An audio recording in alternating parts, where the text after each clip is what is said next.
Bonjour chers abonnés. Voilà, donc je voudrais faire ce numéro ici et maintenant concernant toujours la présentation de la communauté Diola et puis vous donner sa présentation et vous dire ses origines depuis l'Égypte ancienne jusqu'à la Casamance actuelle. Nous avons déjà fait 7 numéros, voilà, donc je crois aujourd'hui nous allons attaquer le 8e numéro. Lors du 7e numéro, nous en étions justement, c'est-à-dire aux différents éléments que le Saint-Esprit va apporter à la communauté Diola. Voilà, donc on vous a dit que pour présenter la communauté Diola, on ne peut pas s'y prendre sans toucher au côté métaphysique des sciences. Voilà, donc certainement ça va être une brèche sur laquelle nous n'allons pas pouvoir nous épandre ici, c'est-à-dire cet aspect métaphysique des sciences, puisque ce n'est pas l'objet de notre présentation.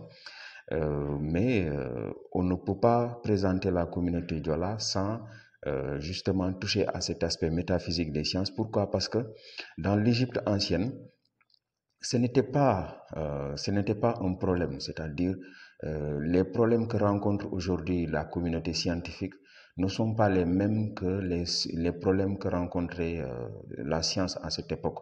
La science à cette époque-là avait tout simplement des références. Chaque fois que, voilà, donc il y avait des spéculations scientifiques, il y avait des prêtres qui étaient là pour vérifier en comparant justement toute spéculation scientifique avec ce qu'il y avait déjà dans les données de base, d'autant plus que voilà, donc c'est le Saint-Esprit qui va inculquer la science à l'humanité.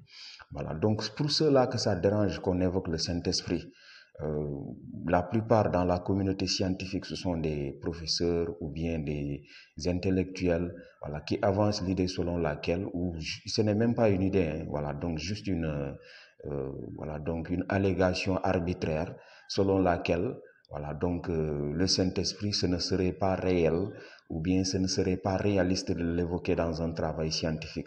Mais ces derniers-là devraient aussi admettre qu'eux, ils sont dépourvus d'esprit.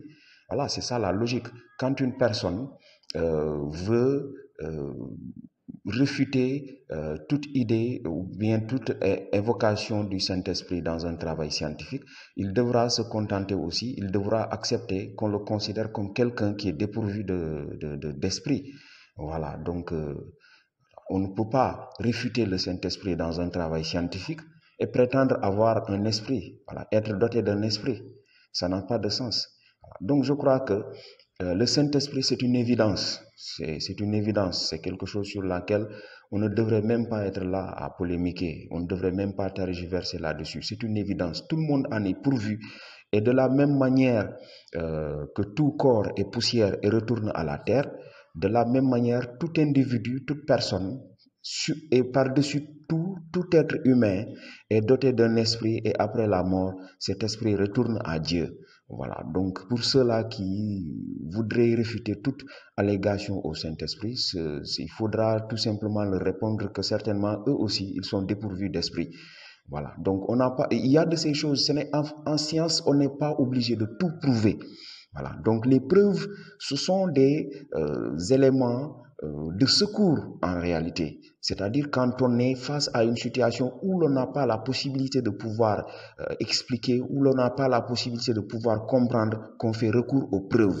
Mais face à l'évidence, face au flagrant délit, face à ce qui est flagrant, patent, on n'est pas obligé on n'a pas à faire enfin, je veux dire qu'on n'est pas obligé d'apporter des preuves. Voilà, donc les preuves, c'est pour des cas assez précis où l'on a justement des problèmes pour comprendre. Voilà. Mais ici, pour ce qui est du Saint-Esprit, on n'est pas obligé de comprendre. On n'est pas obligé, je veux dire, d'apporter des preuves parce que c'est une évidence. Voilà. Tout le monde est doté d'un esprit parce que, voilà, donc tout le monde connaît ce que c'est que la mort et la mort, c'est tout simplement la séparation du corps de l'esprit, libérant l'âme qui va rejoindre justement, voilà, donc le monde des morts. Voilà, donc ça, à ce niveau-là aussi, il y a du retard dans le clergé parce que à l'époque égyptienne, ce n'était pas un problème. Mais depuis l'avènement de l'Occident, voilà, donc, qui a procédé à un sevrage entre les générations actuelles et les générations passées, donc l'humanité est allée jusqu'à perdre justement toute notion de lien entre l'aspect métaphysique des sciences et l'aspect physique des sciences.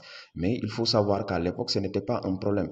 Voilà, donc il faut savoir qu'à l'époque, les gens avaient la connaissance de l'au-delà, ils avaient la connaissance de l'au-delà. Mais aujourd'hui, l'Occident a introduit des notions telles que le gnosticisme et l'athéisme, des notions de ce genre-là, jusqu'à ce que l'humanité perde tout ce qu'il avait.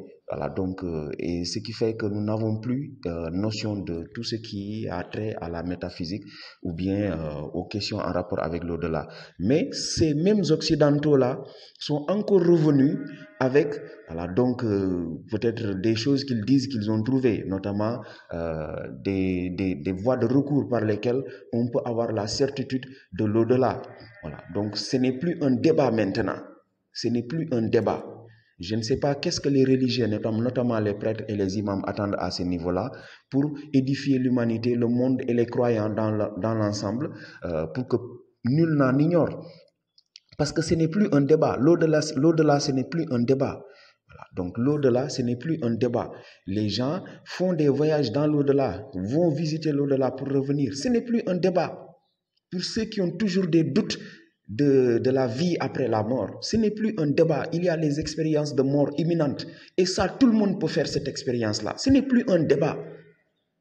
Il y a les cas d'hypnose. Ce n'est plus un débat. Si jusqu'en 2024, on continue toujours à spéculer sur des allégations douteuses, ça veut dire tout simplement qu'on a accusé énormément de retard dans le système éducatif dans lequel nous évoluons. Surtout pour les pays africains où il est interdit de toucher à l'aspect métaphysique des sciences. Même pour ce qui est de la philosophie, vous n'avez juste qu'une seule année à apprendre. Donc ça, à ce niveau-là, il faut vraiment que l'on évolue, qu'on permette l'humanité d'évoluer, les Africains d'évoluer le plus rapidement possible. Hein? Parce qu'il faut savoir que ça n'a jamais été un problème. Et ça, même quand vous apprenez correctement votre religion, quand vous apprenez correctement votre tradition, vous allez voir que à ce niveau-là, il n'y a pas de problème. Parce que même dans la religion, on vous dit qu'après avoir fini votre prière et que vous invoquiez votre Seigneur afin qu'il puisse vous montrer ce qui se passe dans l'au-delà, dans votre sommeil, vous allez voir ce qui se passe.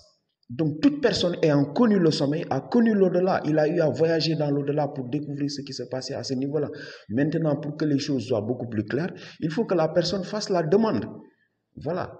Donc il faut savoir que pour ce qui est du Saint-Esprit, l'évoquer dans un travail scientifique, ce n'est même pas un débat. Il faudra vraiment que les gens comprennent qu'à ce niveau-là, c'est une évidence. Il s'agit d'une évidence. Voilà. Donc, on n'a même plus besoin d'aller chercher des preuves. Voilà. Donc, le Saint-Esprit, c'est une évidence et on a besoin d'apporter la lumière là-dessus pour pouvoir avancer. Parce que, comme je vous l'ai dit, pour présenter la communauté Diola, il faut toucher aussi bien à la physique et à l'aspect métaphysique des sciences. Voilà, donc une personne qui refute l'idée selon laquelle le Saint-Esprit est une réalité, certainement en est dépourvu lui-même, il est dépourvu de science, d'esprit lui-même. Hein? Voilà, donc c'est ce dont il est question. Maintenant, il faut savoir que le Saint-Esprit, comme je vous l'ai dit, il a apporté à l'humanité la civilisation qui pourrait être définie, la civilisation pourrait être définie comme étant un patrimoine matériel et immatériel destiné à l'humanité afin que l'humanité puisse vivre, survivre, exister, vivre et survivre dans ce monde, hein, sur cette terre, dans cette existence. Voilà donc ce que l'on pourrait dire de la civilisation comme définition. C'est un patrimoine matériel. Matériel, c'est-à-dire ce que l'on peut toucher, notamment par exemple le feu, l'or, etc. Voilà, donc le riz, je vous l'avais dit la fois dernière. Ou bien immatériel, comme par exemple la justice, ou bien l'administration, hein, ou bien la science. Voilà, donc ça, c'est un patrimoine immatériel. Donc ça, c'est ce que l'on peut dire de la civilisation. Et il faut savoir qu'il n'existe qu'une seule civilisation, parce que la civilisation, c'est une source que le Saint-Esprit nous a amenée. Voilà, donc il n'existe qu'une seule civilisation. On entendra parler des civilisations par-ci, etc. Il n'existe qu'une seule civilisation, et l'Afrique est le berceau de la civilisation. C'est ici que le Saint-Esprit l'a fait descendre. Personne ne peut en profiter, en bénéficier, si les Africains n'ont pas procédé à ce partage-là par lequel ils ont pu bénéficier.